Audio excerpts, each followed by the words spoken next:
Good morning, YouTube. Just out in the orchid house here, sitting down, enjoying the nice temperatures out here. It's 18 at the moment. I think that says 54 humidity, which is great. It's been a very frosty morning, so it's good that the sun's out, warming up the orchid house lovely. And I've opened the warm side as well, so that's warm enough to have that open today. I'm out here because I'm thinking about the future and plans that I'm going to make for this spring, or certainly make some changes over winter ready for next spring and next growing season. What got me started was I've discovered that I can no longer really get hold of the Orchiata bark in New Zealand, would you believe, even though the stuff is produced here in Christchurch and it is distributed from Christchurch, but the people that do it have sold their distribution centre and they're stopping supplying the public. And lo and behold, there are no garden centres and no DIY places that you can buy Orchiata bark in New Zealand. So how stupid is that? I know our society is negotiating with them at the moment to try and become, if you like, a small supplier for the Orchid Society people, and obviously that is not going to be, a massive amount, and that's great if we can, if we can still get a bit from the society, that'll be wonderful. But in the meantime, I'm lacking in the bark, and I'm thinking about coming away from the bark, thinking about keeping the Phalaenopsis in the bark and some of the other plants. Not sure which ones I think would be best remaining in bark at this stage, but I definitely know I'm going to change over all my Oncidiums and all my Cattleyas into Riverstone. I've watched Rick's video this morning around nutrients and stuff, and I do get a very hot summer here in New Zealand, so I'm figuring, my plan is to keep a lot of these orchids outside and just to rinse them down like he does and give them plenty of feed. So although my conditions aren't exactly the same as his, I've been reasonably successful in keeping them warm in this orchid house this year with this extra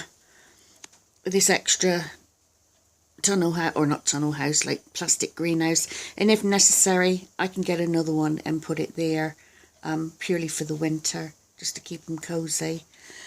And last year I did plant several plants up in lava rock.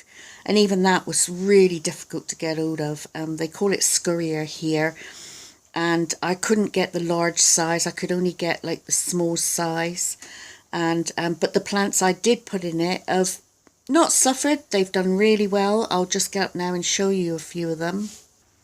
So here's one of them. This is the Cattleya. You can see the lovely green roots are doing well. Let's see what Cattleya they are. I think it's Trickle Tree. Yeah.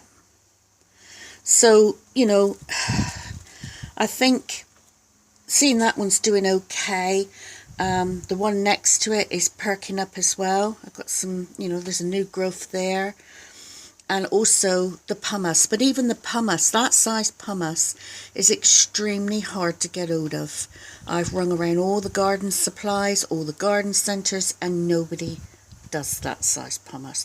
North Island, yes, you can get it, but not on the South Island. So here's another one in the lava rock, which is a little bit small. I want to find something larger, so I'm going to go for stones, either smooth, round, sort of decorative stones, or I don't want to use like driveway chip because I think it might be a bit sharp, although this stuff here is quite sharp. The white stuff you can see on it is from, when I use the Cosium, but they all get a flush through. Although this feels quite sharp, if I could get that in a bigger size, I would use that. So I'm looking at going to a garden supply centre today and having a good look to see what they've got available. So based on, those few that have not suffered at all, have done very well, I'm planning on swapping most of it over this spring. Got to make a few clips to stabilise the plants like Rick does, and yeah, and just have the stones, and if I can find bigger lava rock, the lava rock. So that's the plan.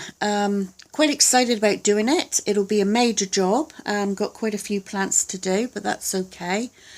And yeah, so we'll see how it goes. Hopefully it'll be successful, and I'm sure it will. I think, even with this bark I've got, I mean, before I found Orchiata bark, I had to use a Dalton's brand, which was absolutely hopeless. Most of the bag had broken down before I even started using it, and I had to rinse it all off and just use the hard stuff. So basically half the bag got thrown away, which is such a waste. And I'm figuring with the rock, same as Rick, once they're in those pots, you're not going to disturb them. You're not going to disturb the roots. They're in there. If they get really big in that pot, I intend to just put that pot in a bigger pot and stabilise that with some more stones. The same as what he's done, and hopefully it'll all work out. So yeah, so that's the plan. Anyway, thanks for watching.